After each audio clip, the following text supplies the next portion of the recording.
Salut à tous, le poste d'attaquant est sans doute avec le poste de gardien de but le poste le plus complexe, avec beaucoup de paramètres qui rentrent en compte pour être un bon attaquant. C'est pour ça que j'ai développé cette simple pyramide pour les coachs, pour les joueurs, pour comprendre comment progresser et pour comprendre encore mieux les attaquants de très haut niveau. Allez, analysons. La première chose, c'est le mouvement et c'est plutôt assez simple. Si vous ne pouvez pas réaliser des bons appels, des bons déplacements dans le bon timing, vous ne pouvez pas recevoir les ballons dans de bonnes conditions. Et lorsqu'on parle ici de mouvement, on parle également de toujours rester en mouvement, notamment dans la surface de réparation, de toujours rester à l'affût, d'être toujours le premier à réagir. Et si votre lecture du jeu, votre sens du jeu, vos mouvements, vos déplacements ne sont pas bons, cela va être très dur d'être un bon attaquant.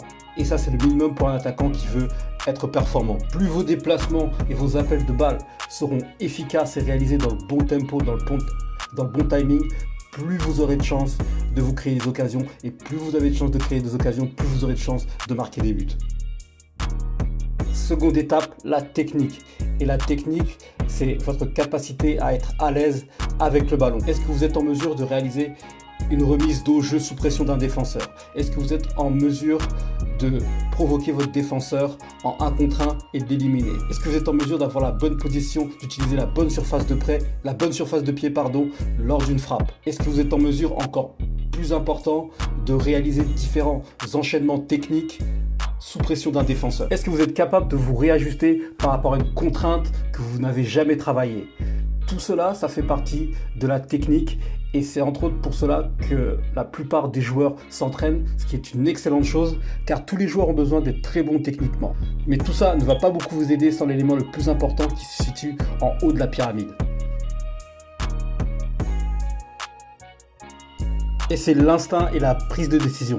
Et c'est à ce moment que tout est rassemblé. La technique et les mouvements et les déplacements ne servent à rien si vous n'êtes pas en mesure, vous n'avez pas la capacité de reproduire ces deux éléments en match contre de vrais adversaires, à haute intensité avec l'incertitude liée à un match. Et c'est pourquoi la prise de décision et l'instinct sont situés en haut de la pyramide, parce que c'est vraiment l'élément le plus important que vous devez comprendre pour être un bon attaquant. Et c'est pourquoi les attaquants de très haut niveau sont toujours dans l'adaptation.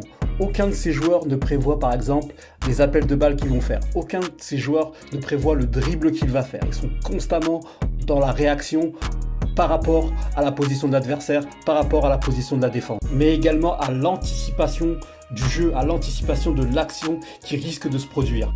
Et en fait, ça devient un automatisme qui devient naturel.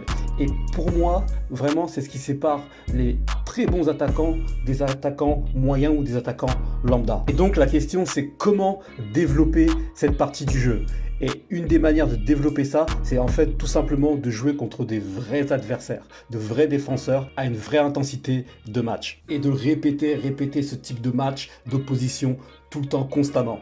Et honnêtement, c'est juste impossible à développer sans vrais défenseurs, sans une vraie opposition. Pardon. Je suis désolé pour les joueurs qui n'ont personne avec qui s'entraîner ou avec qui faire des matchs, mais c'est juste comme ça en fait. C'est quelque chose que vous ne pouvez pas développer sans opposition.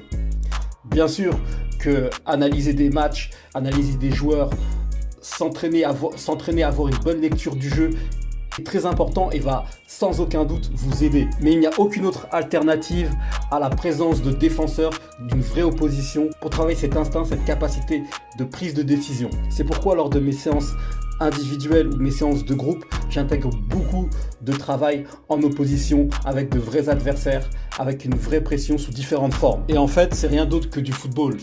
Mettre les joueurs dans les situations réelles de match et ensuite les laisser tout simplement s'adapter, les laisser tout simplement réfléchir, les laisser être créatifs, les laisser essayer de nouvelles choses. Et c'est à travers ce travail-là que la prise de décision, l'instinct se développe.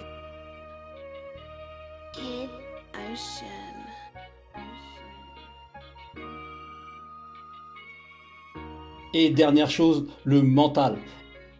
Et le mental, ça va englober tout ce que je vous ai dit précédemment. Mais pour aujourd'hui, on va rester simple et je ferai une vidéo spécifique sur le mental un peu plus tard. Et sans une certaine confiance en soi, sans une force mentale, rien de tout cela n'est possible. Et c'est pour ça que le côté mental englobe vraiment tout. Il n'y a aucun bon joueur ou un joueur de très haut niveau qui ne possède pas de gros mental. Vous entendez souvent des coachs ou même des joueurs au haut niveau dire que le football c'est 80% mental. Et plus j'avance dans ce métier, plus j'échange avec d'autres coachs, plus j'échange avec des joueurs, je me rends compte qu'ils ont vraiment raison. Ce sport est beaucoup basé sur le côté mental. Et encore plus spécifiquement, ce poste d'attaquant est énormément basé sur le côté mental. Et si votre objectif est de jouer un jour à un bon niveau, bien évidemment vous devrez travailler votre côté technique, tactique et physique, mais vous devez travailler également, et une grosse partie, le côté mental. Voilà, c'est tout pour cette vidéo. Je serais curieux de savoir sur quel aspect de ces 4 niveaux de performance vous devez travailler le plus.